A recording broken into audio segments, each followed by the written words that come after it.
Sa ciljem očuvanja nematerijalne kulturne baštine Srba u Hrvatskoj, zajedničko veće opština, ansambl narodnih igara SKD prosvjete i Srpski kulturni centar organizovali su predavanje o srpskom narodnom običaju kraljice u Vukovarskom kraju.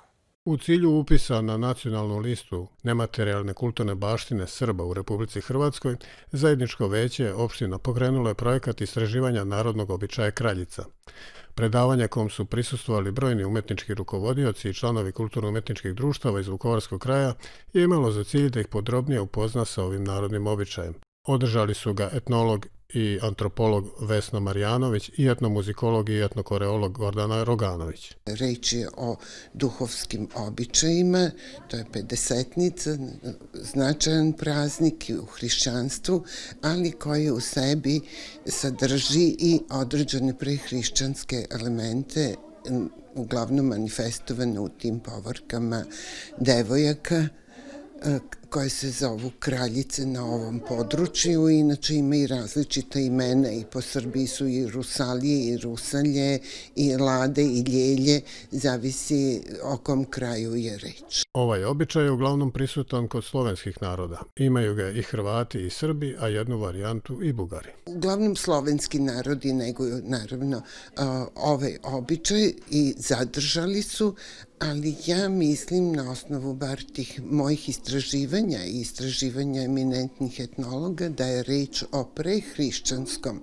običaju stare Evrope. Tako da tu ima jedna simbioza i jedna sublimacija i stare obredne prakse koja se naravno vremenom i usled istorijskih i prostornih i načina života menjala i prilagođavala različito po populacijama, a kod Slovena, kod Čeha, kod Rusa je zadržano u ovoj varijanti devojačkih Srba i Hrvata, devojačkih tih obrednih ženskih povorki. Danas obrednih radnji nema jer su kraljice vezane za crkveni praznik duhova. Nema ni spontanog okupljanja mladih devojaka, nego tu ulogu preuzimaju kulturno-umetnička društva, jer su same povorke scenične i po načinu odevanja i u vokalnom i igračkom sadržaju i mogu da se izvode i van vremena praznika.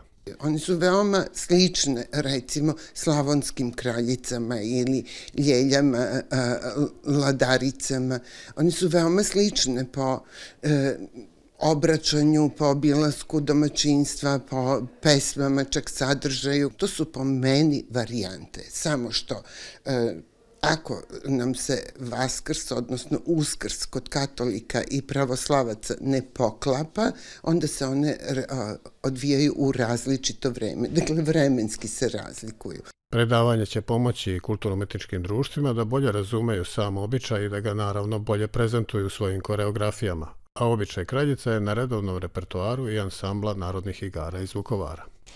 Pomaže uveliko jer su i Gordana i Vesna bile na terenu našeg kraja, znači oni su obišli sela Trpinja, Borovo, Dalj, gde i dan danas žive običaj kraljica. I onda kad nam prenesu njihove istraživanja sa terena, onda je lako recimo voditeljima da naprave ili uobliče neki običaj, koreografiju ili tako nešto slično kako bi to postavili na scenu. Naravno, možda ne u izvornom obliku, ali onako koreografski uobličeno za scensko izvođenje svakako da. Ona će postaviti jedan prikaz kraljica na naš repertoar gde će se to sve snimiti i ići u zaštitu prema Ministarstvu kulture Republike Hrvatske kao zaštita nematerijalne kulturne baštine Srba ovog kraja. Međunarodni dan nematerijalnog kulturnog nasleđa obeležava se 17. oktobra, na dan kada je 2003. godine usvojena Konvencija UNESCO-a o očuvanju nematerijalnog kulturnog nasleđa.